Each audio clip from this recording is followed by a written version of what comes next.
পাকিস্তানের বিপক্ষে তাদের মাটিতে চলমান সিরিজে বাংলাদেশের প্রথম ম্যাচটি ছিল বিশ্ব টেস্ট চ্যাম্পিয়নশিপের অংশ। তাই এই দুই দলই খুব স্বাভাবিকভাবেই চেয়েছিল জয় তুলে নিতে। এতে পয়েন্ট টেবিলে উন্নতি হওয়ার দ্বারপ্রান্তেই ছিল তারা। তবে দিন শেষে জয়ের হাসি হেসেছে বাংলাদেশি। পাকিস্তানকে তাদের মাটিতেই হারিয়ে এই ম্যাচে একাধিক কীর্তিও গড়েছে টাইগাররা।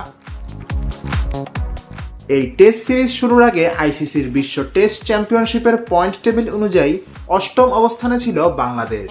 তবে রাওয়ালপিন্ডিতে রবিবারের 10 উইকেটের ঐতিহাসিক জয় টেস্ট চ্যাম্পিয়নশিপের পয়েন্ট টেবিলে বড় লাফ দিয়েছে নাজমুল হোসেন শান্তর দল। 40% পয়েন্ট নিয়ে বাংলাদেশের অবস্থান এখন 6-এ। গত বছরের নভেম্বর-ডিসেম্বরে নিউজিল্যান্ডকে প্রথমবারের মতো ঘরের মাঠে হারিয়ে টেস্ট চ্যাম্পিয়নশিপের এবারের চক্র শুরু করেছিল বাংলাদেশ। তবে পরে টানা 3 টেস্টেই হেরে যায় টাইগাররা। অবশেষে পাকিস্তানকে হারিয়ে জয় ফিরল তারা এবং পয়েন্ট টেবিলেও এলো বেশ উন্নতি। বিশ্ব টেস্ট চ্যাম্পিয়নশিপের এবারের চক্রে এখন পর্যন্ত 5টি ম্যাচ খেলেছে বাংলাদেশ, যেখানে 2 জয়ের মাধ্যমে 24 পয়েন্ট আদায় করেছে তারা। এতে মোট 5 ম্যাচের পুরো 60 পয়েন্টের হিসেবে শান্তদের অর্জন 40% পয়েন্ট। এদিকে মোট পয়েন্টের 68.52% অর্জনে তালিকার শীর্ষে আছে ভারত।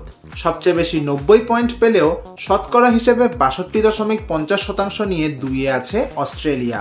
সেরা 5-এর বাকি 3 জায়গা যথাক্রমে নিউজিল্যান্ড, ইংল্যান্ড ও শ্রীলঙ্কার। 5-এ থাকা শ্রীলঙ্কার মোট পয়েন্ট ও শতকরা হিসেব বাংলাদেশের সমান। সামিন মোহাম্মদ আনান, স্পোর্টস বাংলা।